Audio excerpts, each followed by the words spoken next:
amigos y amigas, ¿cómo están? Soy su abogado Teddy Yáñez Collado y en esta oportunidad vamos a hablar de la segunda parte del acto jurídico.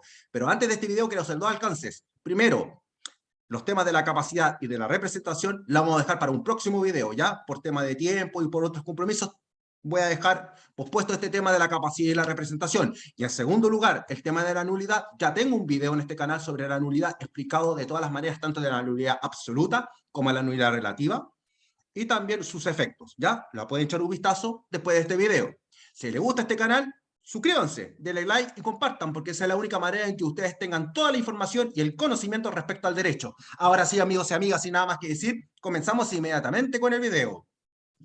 Nosotros cuando hablamos, del objeto, ¿ya? Tenemos una definición doctrinaria en la cual señala que es un fin que persigue el autor o las partes que otorga o celebran dicho acto o contrato, ¿ya? En la cual son los derechos y las obligaciones generadas por el creador o las partes.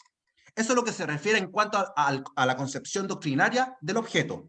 Entonces, en ese sentido, el Código Civil da un concepto más bien controvertido en el artículo 1460, en la cual se refiere nada más y nada menos que es toda declaración de voluntad que debe tener por objeto a una o más cosas que se trata de dar, hacer o no hacer. El mero uso de la cosa o de su tenencia puede ser objeto de la declaración.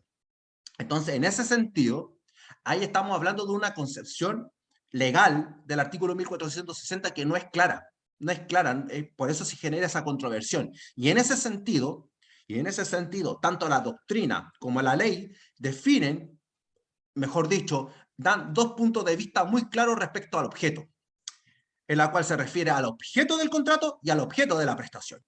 Al hablar del objeto del contrato, no es nada más y nada menos que los derechos y obligaciones que genera ella, ¿ya? Porque el contrato crea derechos y obligaciones, ¿ya? A eso se refiere en cuanto al objeto del contrato. Y al objeto de la obligación es simplemente la prestación, ¿ya? La obligación, ¿cierto?, consiste en una prestación que consiste de dar, hacer o no hacer un hecho o una cosa. A eso se refiere, nada más. Por eso cuando hablamos del objeto de la obligación, consiste en la prestación. Y eso es dar, el hacer o no hacer ese hecho o esa cosa, ¿ya? Entonces, cuando hablamos de estos temas ya bien fijos, hablamos precisamente del objeto, ya en lo medular del Código Civil, ¿ya? El objeto, ya en materia medular, lo estamos refiriendo a dos distinciones, ¿ya? En cuanto al objeto de la cosa y en cuanto al objeto del hecho. Cuando nosotros hablamos del objeto de la cosa, ¿cierto? Hay que cumplir con tres requisitos. Primero, que ese objeto de la cosa sea determinado o determinable. Por lo menos, al menos, en cuanto a su género. Nunca en especie, siempre en género, ¿ok? Segundo, comerciable, en la cual es susceptible de dominio o de posesión de particulares, y en la cual debe estar dentro del comercio humano. ¿Ya? A eso se refiere. Y no debe ser excluido por la naturaleza, en la cual es común para todos los seres humanos, como por ejemplo el aire, o como también por destinación, en la cual, por ejemplo, se puede referir a los bienes nacionales de uso público, por ejemplo, una calle o una plaza, o como también por ley, en la cual la ley regula cosas que no se pueden adquirir de manera simple por un tema de orden público o seguridad nacional, por ejemplo, la venta de armas. Entonces, en ese sentido, ahí hablamos de lo que es comerciable.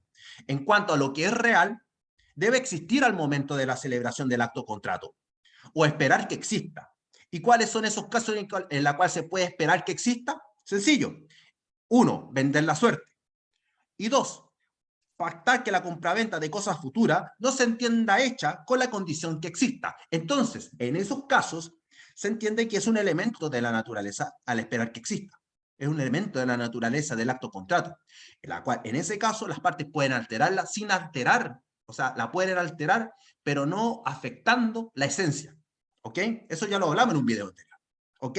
Eso es en cuanto al objeto de la cosa.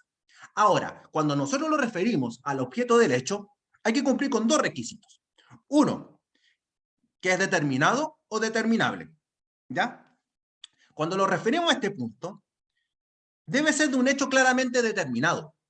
¿Y en qué prestaciones se da esto? Se van a preguntar ustedes. Sencillo, en las prestaciones de dar o hacer. Por eso habla de un hecho claramente determinado. Y cuando hablamos de una abstención posible, de una abstención, ahí hablamos de un no hacer. ¿Ya? Lo dejo clarito. Cuando hablamos del segundo requisito, que es físicamente y moralmente posible, hablamos que físicamente posible se entiende que no es contraria a la naturaleza. ¿Ya? No es contraria a la naturaleza, porque es físicamente posible. Y al hablar del moralmente posible, se refiere que no es contrario a la ley o a la moral o a las buenas costumbres. A eso es lo que se refiere en cuanto al objeto del hecho y eso conllevamos a la estructura general del objeto. ¿Ya? Ahora, vamos a hablar de lo que es el objeto ilícito. El objeto ilícito, esto está estructurado en virtud del artículo 1445 del Código Civil. Esto se refiere nada más y nada menos que un requisito de validez del acto jurídico. ¿Ya? Si ese objeto es ilícito, el acto va a existir igual, pero susceptible de invalidación. ¿Ya? El código así lo exige, pero no hay una definición clara al objeto ilícito. ¿Ya?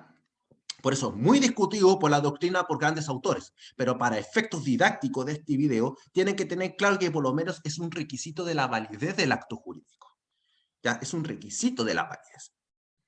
¿Ya? En la cual se genera su validez, se produce su efecto, mejor dicho, pero a consecuencia de una invalidación en el futuro. ¿Y cuál es esa sanción del objeto ilícito? Vamos al grano y preciso. Es la nulidad absoluta. ¿Qué artículo está en la nulidad absoluta, niños? Artículo 1682 del Código Civil. Entonces, ya al entrar al tema del objeto ilícito, tenemos que ver los casos del objeto ilícito en nuestra legislación, o sea, en el Código Civil. Y la vamos a ver a continuación. ¿Ya? En primer lugar, los actos que contravienen al derecho público chileno. ¿Ya? Por ejemplo, artículo 1462, a que se refiere a la promesa de someterse en Chile a una jurisdicción no reconocida por las leyes chilenas. En este sentido, acarrea, ¿cierto?, un vicio que genera un objeto ilícito. Su sanción obviamente es la nulidad absoluta. ¿Por qué? Porque se prometen someterse en Chile a una jurisdicción del derecho internacional o por ley extranjera. Claro, en ese sentido, ¿podría tener validez? Claro que podría tener validez en principio. Pero podría ser a consecuencia de un objeto ilícito. Eso genera la consecuencia. Claro. Entonces, al referirnos a este punto, obviamente acarrea un objeto ilícito cuya sanción es la nulidad absoluta. 2. Pacto sobre sucesiones futuras. Esto se ve en temas de herencia. ¿Ya? Cuando, por ejemplo, el que promete el futuro causante deja, de alguna manera, en vida una puerta de mejoras. En ese sentido, en este punto, mejor dicho, acarrea un objeto ilícito con la consecuencia de una nulidad absoluta. ¿Por qué? Porque eso tiene que hacerse a consecuencia de la muerte del causante. No que el causante esté en vida, porque está vivo. El titular está con vida, sigue con vida. Y él tiene todos los derechos de hacerlo, pero él no puede dejar en herencia algo en vida. Claro, para un tercero, por ejemplo. En ese caso conlleva a la nulidad absoluta por objeto ilícito. ¿Ok? Tercero, la enajenación de las cosas del artículo 1464, que vamos a ver a continuación. 4. Condonación del dolo futuro. No se puede aceptar de manera anticipada que una de las partes haya actuado con dolo.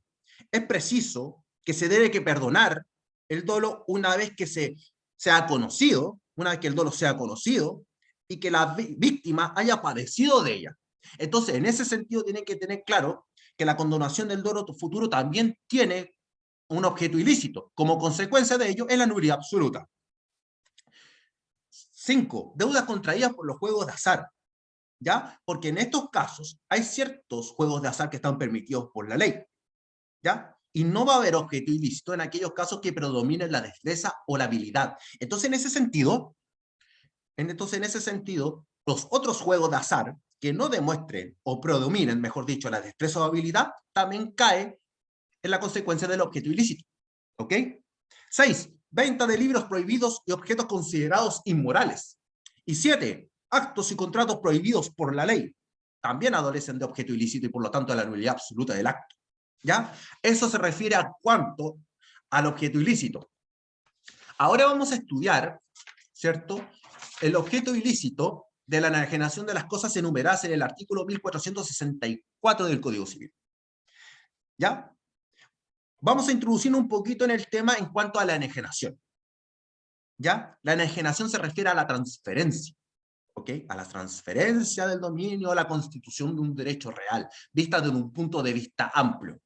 Ahora, en cuanto a la enajenación en un sentido restringido, se refiere solamente a la transferencia del dominio. No se olviden jamás que la venta no es enajenación. No, no se enajena. No, porque no transfiere el dominio a la venta. No, la venta no transfiere el dominio. Eso se hace a través de un modo de adquirir que es la tradición.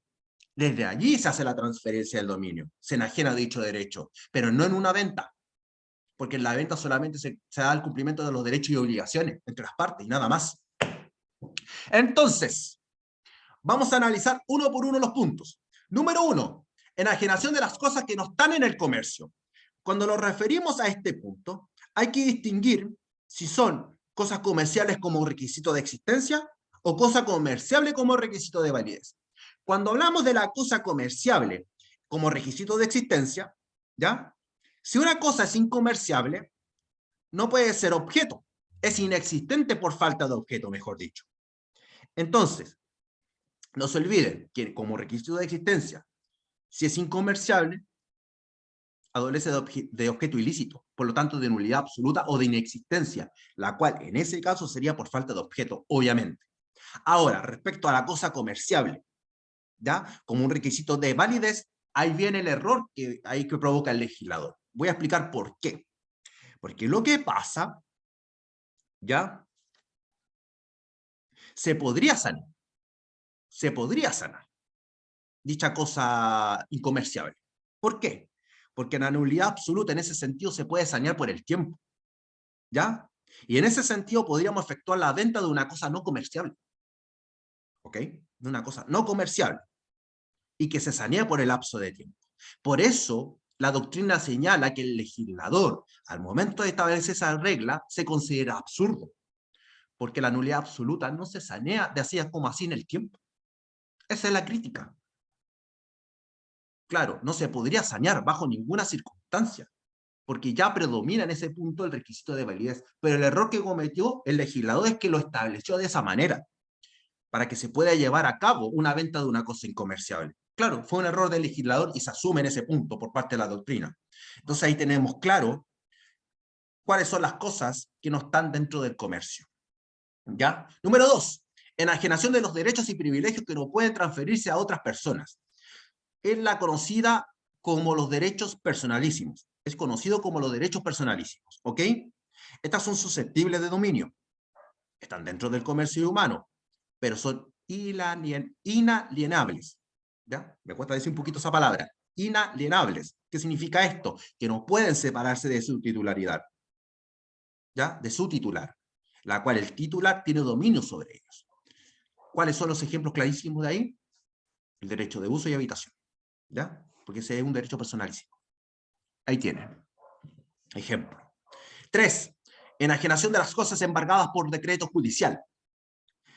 En este tema tenemos que hablar del embargo. El embargo es simplemente una traba que efectúa el ministro de fe, ¿cierto? ¿Cierto? Es la traba que hace el ministro de fe para dejar registrado tales bienes, ¿cierto? Para ponerlo a disposición del acreedor en una venta, o sea, en una pública subasta. Eso en grandes rasgos se refiere al embargo. Es la traba, o sea, es anotar los bienes que tiene el deudor para que después el acreedor se haga satisfecho a través de una pública subasta o venta. Entonces, cuando hablamos del embargo, ¿cierto? Esta está conocida en el juicio ejecutivo como también en una medida precautoria, que es la prohibición de celebrar actos y contratos. ¿Ya? A eso se refiere. ¿Ok?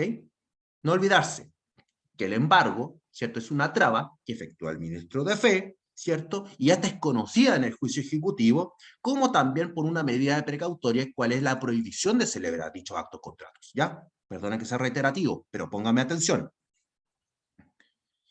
El embargo debe existir en el momento de la enajenación. Debe existir, siempre, siempre debe existir. Pero para algunos autores, en la venta forzada no hay objeto ilícito.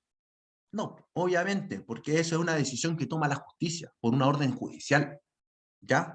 Pero habría en ese sentido objeto ilícito en las ventas voluntarias de cosas embargadas. Ahí sí, y ahí yo comparto la gran parte de la doctrina en ese sentido. ¿Ok? Pregunta, ¿desde cuándo una cosa está embargada? ¿Desde cuándo una cosa está embargada? Hay que distinguir. Hay que distinguir si son entre partes o terceros. Respecto a las partes, se efectúa desde la notificación judicial de la resolución que lo ordena. ¿Ya? De la resolución que ordena dicho embargo, de ahí procede este punto. Respecto a terceros, hay que distinguir si son bienes muebles o inmuebles. Si son bienes muebles, desde el conocimiento del embargo o la prohibición, la cual se hace a través de la respectiva notificación de dicha resolución. Si son inmuebles, se hace desde el momento del embargo o la prohibición se inscribe en el libro de interdicción y prohibiciones en el conservador de bienes raíces. ¿Ya? Téngalo presente esto. ¿Ya? Se hace desde el momento del embargo o la prohibición que se inscribe en el libro de interdicción y prohibiciones del conservador de bienes raíces en la comuna donde esté esa propiedad. Así se hace en cuanto al embargo de un bien raíz. ¿Ya?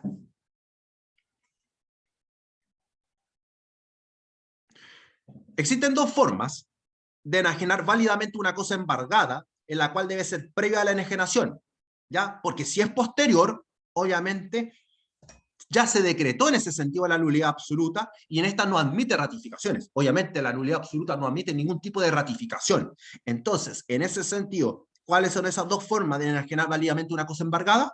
Sería tanto por una autorización judicial como la autorización del acreedor en cuyo beneficio se traba el embargo. Obviamente, se traba el embargo. Entonces ahí tenemos la forma en cómo se hace la válida una cosa embargada, previa, obviamente, porque si es posterior ya se decretó en ese sentido la nulidad absoluta del acto. ¿Ya? Ahí tenemos el punto número 3. Y el punto número 4 se refiere, a la enajenación de las cosas cuya propiedad se litiga sin permiso del juez que conoce de dicho litigio. Entonces, ahí nos estamos refiriendo a la cosa cuyo dominio se discute en un juicio, en un litigio. Y el juez tiene que resolver de este tema. ¿Ya? Esto es diferente, es distinto a la enajenación de un derecho litigioso. Porque en ese caso sí es válido y tiene un tratamiento distinto en la ley. ¿Ya? Entonces, para que la propiedad, para que la enajenación de cosas cuya propiedad se litiga tenga objeto ilícito, el juez debe decretar dicha prohibición de enajenar. ¿Ya? Y en los casos de un bien raíz o inmueble, se debe inscribir en el conservador de bienes raíces, ¿cierto? En el libro de interdicción y prohibiciones. ¿Ya? De no hacerse así, ¿cierto? Esta prohibición no afecta a terceros. ¿Ya? No afectaría a terceros. ¿Ok? Entonces, cuando hablamos de este tema de la enajenación de las cosas cuya propiedad, ¿cierto? Si litiga sin permiso del juez que conoce el litigio, tienen que tener claro que es la cosa que está todavía en reclamo judicial, en litigio, que el juez debe resolver de esa cosa. ¿Ya? Y para que la enajenación obtenga la calidad de objeto ilícito, ¿ya? El juez debe decretar esa prohibición de enajenar, y en la cual, si se da en un bien raíz, ¿cierto? Se debe inscribir en el conservador de bienes raíces, ¿cierto? En el libro de interdicciones y prohibiciones. Eso es todo. Y ahí estaríamos hablando del tema del objeto ilícito, ¿ya? De las cosas del artículo 1464 del Código Civil. En cuanto a la causa, cuando nosotros hablamos de la causa, ¿cierto? Es el motivo o la inducción a la celebración de dicho acto o contrato. ¿Ya? Esa es la definición, el concepto que da la causa. Entonces, cuando hablamos del concepto, hablamos de los requisitos, ¿ya? En la cual la ley los presume, ¿ya? En la cual debe ser real y debe ser lícita, ¿ya? Cuando es real, ¿cierto? Se refiere a un requisito de existencia del acto jurídico. Sin causa, no hay acto jurídico. Hay nulidad absoluta o es inexistente. excepto en el tema de los anticausalistas, en la cual los anticausalistas dicen que no necesitan de la causa para que produzca sus efectos jurídicos, ¿ya? Y es lícita como un requisito de la validez porque tiene que estar a amparo de la ley, ¿ya? Por ejemplo, causa ilícita en el sentido de que no da derecho a repetir lo pagado. Ahí tenemos un ejemplo, ¿ok? Entonces, la causa en el Código Civil se refiere a dos puntos muy importantes, ¿ya? La causa tiene dos puntos muy importantes que determina el Código Civil. Uno, la causa del contrato, y dos, la causa de la obligación. En cuanto a la causa del contrato, se refiere al motivo psicológico, subjetivo, en la cual puede ser lícita e ilícita. Va a depender de cada caso, porque es subjetivo, ¿ya? En cuanto a la causa de la obligación, ¿cierto? Esto se refiere a una doctrina clásica que señala que es un motivo general y abstracto para cada tipo de contrato. Es objetiva, ¿ya? Esa es la causa de la obligación. Es el motivo general y abstracto para cada tipo de contrato. Qué interesante, ¿ya? Y esta se da en dos casos importantes, ¿ya? En caso de presunciones, según Vial, un autor en el derecho, que señala que esta se puede dar en actos simulados y en los actos que tienen como único motivo la creencia errada de que existe una obligación. Artículo 1467 del Código Civil. Entonces, al referirnos ya a estos puntos, tanto de la causa del contrato como la causa de la obligación, nos vamos a las acepciones o los puntos que distingue la doctrina respecto a la causa, en la cual vamos a distinguir una acepción eficiente, a una acepción final y una acepción ocasional. Cuando lo referimos al punto de la acepción eficiente, se refiere al elemento generador del efecto. Es un elemento generador. La causa es un elemento generador del efecto. A eso se refiere en cuanto al eficiente. Cuando nos referimos, ¿cierto?, a la acepción final, es el fin inmediato del acto celebrado. Cada acto tiene un fin abstracto y objetivo, ¿ok? ¿Ya? Y esto se refiere a la doctrina clásica, en la cual se refiere a la causa de la obligación. Por ejemplo, en un contrato bilateral hay obligaciones recíprocas entre las partes. Cuando hay un contrato real se refiere a la entrega de la cosa. Y a mí se me obliga a restituirla una vez terminada. Y en los contratos gratuitos se refiere nada más y nada menos que a la mera liberalidad. ¿Ok? Eso en cuanto a la doctrina clásica. Ahora, la acepción ocasional es el fin personal, el motivo psicológico de dicho acto jurídico. Y ahí hablamos de la doctrina del móvil, la cual habla de la causa del contrato, que tiene que haber un motivo psicológico y personal para celebrar dicho acto. ¿Ya? En este sentido, como contracara, hablan los anticausalistas. Dice que en ese sentido no necesitan de la causa como un elemento de la existencia o un requisito de existencia. ¿Ya? La falta de la causa, según los anticausalistas, se puede sancionar por la falta de objeto, una prestación, o por la falta de consentimiento, o sea, de una liberalidad. Entonces, en ese sentido, la causa es nada más y nada menos el motivo o la inducción, sea objetiva o subjetiva, para la celebración de dicho acto o contrato. ¿Ok? A eso se refiere en cuanto a la causa. ¿Ok? Ahora nos vamos a las formalidades. En cuanto a las formalidades, son los requisitos que dicen relación con la forma o el aspecto externo del acto jurídico, que son requeridas por la ley con distintos motivos, y su no cumplimiento acarrea distintas sanciones. A eso se refiere a las formalidades, ¿ya? Entonces hay que distinguir, en ese sentido, esas formalidades en formalidades propiamente tales o solemnidades, la formalidad habilitante, la formalidad por vía de prueba y la formalidad como medio probatorio. ¿Ok? Cuando hablamos de las formalidades propiamente tales o las solemnidades, ¿cierto?, son los medios para manifestar o expresar dicha voluntad. En ese sentido, ¿ya?, hay que distinguir si esa solemnidad es un requisito de existencia o de validez del acto jurídico. Al hablar de la solemnidad como un requisito de validez del acto jurídico, es el único medio, el único, para manifestar la voluntad, ¿ya? La regla general es consensual, ¿ya? Y por excepción, y solo la ley dice que puede ser solemne, ¿ya? Su omisión en ese sentido carrea inexistencia, ¿ok? Ahora, el requisito de la solemnidad como requisito de validez del acto jurídico se refiere que no es el único medio para expresar esa voluntad, ¿ok? Ejemplo, por ejemplo, por ejemplo, en el tema del testamento de los testigos. ¿Ya? Ahí tenemos un ejemplo, en los testigos, en materia de testamento. Su omisión en ese sentido acarrea la nulidad absoluta del acto, obviamente. En cuanto a la formalidad habilitante. La formalidad habilitante es el requisito exigido por la ley para completar la voluntad de los incapaces y protegerlos. ¿Ya? Por regla general debe constar de la autorización de una persona determinada. Y su omisión acarrea la nulidad relativa del acto. ¿Por qué? Por el estado de la calidad de las partes, obviamente. Entonces, hay que distinguir en este caso, en este sentido de la formalidad habilitante, la autorización, la asistencia y la homologación. Cuando nosotros hablamos de la autorización, es el permiso que confiere el representante legal de un relativamente incapaz o de la autorización judicial respectiva para que ejecute el acto o contrato. ¿Ya?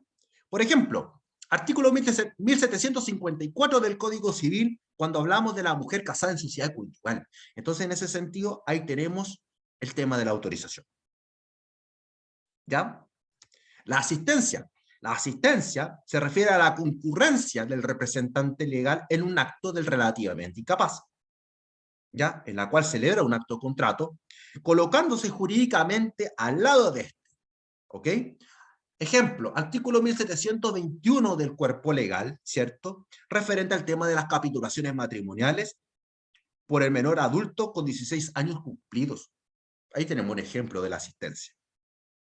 En cuanto a la homologación, ¿ya? Se refiere simplemente a la aprobación por la autoridad judicial de un acto ya celebrado, previo control de legitimidad, ¿ya? Solo después de ese control y de la aprobación, el acto produce eficacia. Por ejemplo, la aprobación del juez de familia en el punto de los acuerdos adoptados por el mediador de familia, regido por la ley de familia, de los tribunales de familia, mejor dicho. Entonces, en ese sentido, ahí tenemos un ejemplo de homologación, ¿ok? Entonces, ahí tenemos la formalidad habilitante. Ahora, vamos a hablar de la formalidad por vía de prueba. Esa formalidad por vía de prueba son las formas o los requisitos externos que sirven como medio de prueba del acto. Si se omite, la ley priva, ¿cierto?, el acto de determinado medio de prueba. ¿Ok? Y ahí tenemos, por ejemplo, los artículos 1708 y 1709 del Código Civil, en la cual se establecen los casos que el acto jurídico debe constar por escrito, so pena de no poder acreditarla por medio de testigos. ¿Ya? A eso se refiere a la formalidad por vía de prueba. ¿Ok? Ahora, la formalidad como medio de publicidad. Esta busca proteger a los terceros. Y la ley en ese sentido requiere la inscripción en el registro público o en el diario para que conozcan los testigos. O sea, los terceros, perdón. No testigos, terceros. ¿Ya? Y hay que distinguir si ese medio de publicidad es de simple noticia o medio de publicidad sustancial. Si es un medio de publicidad de simple noticia, ¿cierto? Puede tener un interés y su omisión, en ese sentido, puede generarse una demanda de indemnización de perjuicios. ¿Ya? En cuanto a los medios de publicidad sustancial, tiene relación directa con las partes, en la cual se refiere a su omisión la inoponibilidad o la ineficacia respecto a terceros. A eso se refiere a la formalidad como medio de publicidad. ¿Ok?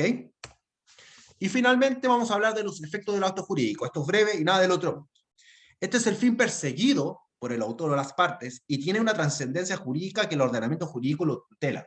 Esto se da al amparo de los elementos del acto jurídico, o sea, de los elementos de la esencia, de los elementos naturales y de los elementos accidentales ya señalados en el video anterior. ¿Ok? Ahora, la pregunta del meollo es, ¿a quiénes les pueden afectar estos efectos de los actos jurídicos? ¿Ya? Por regla general, ¿cierto? A las partes, pero de un efecto relativo, porque afecta a las partes, valga la redundancia. Porque si fuera efecto absoluto sería erga omnes, para todos los hombres. ¿Ok? ¿Y pueden afectarse a terceras personas? Sí, se puede afectar a terceras personas, ¿ya? Las cuales hay que distinguir si a través de un acto jurídico unilateral o a través de terceros relativos. Entonces, cuando hablamos de los actos jurídicos unilaterales, ¿ya? Esta siempre se va a producir en un efecto distinto al autor.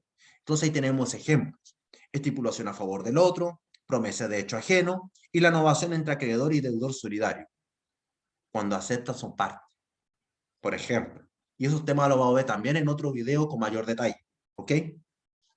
Y cuando hablamos de los terceros relativos, esta se puede afectar el acto jurídico. ¿Y quiénes pueden ser afectados por esto? Los herederos y los causavientes a título universal, los sucesores a título singular y sus acreedores. Es un grandes rasgos. Ahí tenemos los efectos en cuanto a los actos jurídicos. Ya, chiquillos, espero que les haya gustado mi contenido. Si es así, denle like y compartan, porque esa es la única manera en que ustedes tengan toda la información y conocimiento del derecho. Espero que les haya servido y espero que tengan una bonita jornada, día, tarde o noche. Nos vemos. Abrazos, bendiciones. Chaito, amigos.